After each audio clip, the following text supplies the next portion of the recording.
था भी। मसलन मैं मस्जिद गमगोल में मैंने नमाज पढ़ाई, 2 सफ़े तो थी जो मुदरिक थे, 8 सफ़े वो हैं जो मसबूक हैं, लेकिन उन्होंने शुरू कर देना फिक्र बिल जहां, वो डिस्टर्ब होंगे नहीं होंगे। लेकिन मौलवी नहीं बता सकता आप कि भाई आहिस्ता पढ़ो, क्योंकि वो कहेंगे लोग मेरा गला पकड़ेंगे, गला अब तक हो रहा था, अब कहाँ से वो नहीं हो रहा। इसके नतीजे में हम दुनिया में उम्मत से अलग थलग हैं। या तो आप ये कहें कि भाई उस हमारे खित्ते के लिए अलग नबी आया था, और अगर हम उस नबी के उम्मती हैं जो आलमी सतह पर अहल सुन्ना वल जमा का हम भी एक इंटेग्रल पार्ट हैं, तो फिर हमें ये अब इस दौर में ये चीज़ें सोचनी चाहिए कि हम हर जगह अलग क्यों हैं। यानी हमारी मस्जिद यूके में है तो अलग है, अमेरिका में तो अलग है। मैं बाल्टीमोर में गया अमेरिका में, तो दावत इस्लामी वालों ने कहा हमारी मस्जिद में चले, मैंने कहा चलो। अब मैंने बाहर देखा वल मदीना अल मदीना अल मदीना अल मदीना, और मैंने कहा बाबा लोगों, अंदर बंदे को दाखिल तो होने दो, उसमें मदीना दाखिल कर देना, लेकिन बाहर से तुम्हें ट्रेडमार्क शुरू कर दिया। अच्छा, अब ये अल मदीना दीन तो हुजूर से है ना, साहबा इकराम ताबीन तबा ताबीन, उस वक्त ये चीज क्यों नहीं थी?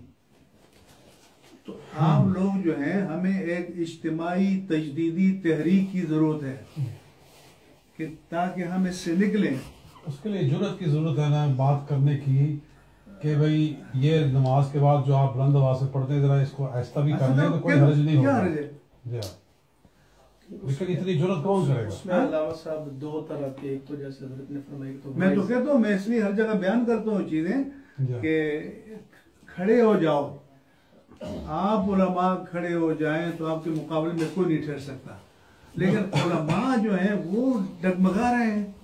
मैंने किबला बयान किया था कि ये जो बहश्ती दरवाजा, जन्नती दरवाजा, एक तस्वर हमने बना लिया है अवाम ने, कि वो समझते हैं कि मन दाखिल अल बाबा फकत दाखिल जी, वो अपने आप को कतई जन्नती समझ लेते हैं, और उसके लिए वो 2-2 दिन लाइन में खड़े रहते हैं, ना नमाज ना वुजू ना कुछ जी, और क्या हो रहा है जी, जन्नत में जा रहे हैं बगैर वुजू के।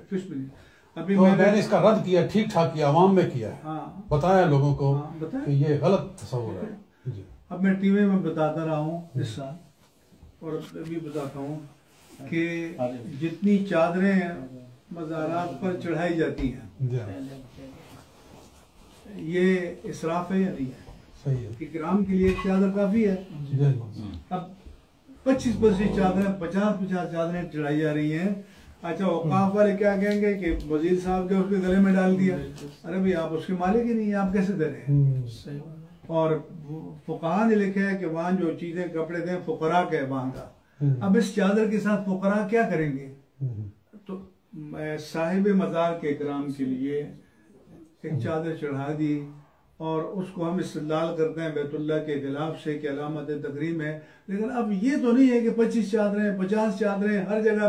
दादा साहब कोर्स है तो लफंगे लोग चादरें पकड़े हुए चंदे मांग रहे हैं, नाच रहे हैं साथ में, ये इस्लाह कौन करेगा? आप सब पकड़े जाएंगे और आपकी जवाबदेही सबसे मुश्किल होगी। मैं आपको अर्ज कर दूं कि जानते बूझते आप नहीं उठ रहे कि भाई हम इस कौम की इस्लाह करें और लोगों को सीधा रास्ता बताएं, बस सिर्फ अपना माश। हमारा मदरसा बिल्कुल दादा साहब रहमतुल्लाह अलैह के बिल्कुल करीब है, जामे रसूलिया बिल्कुल सामने मज़ार शरीफ है।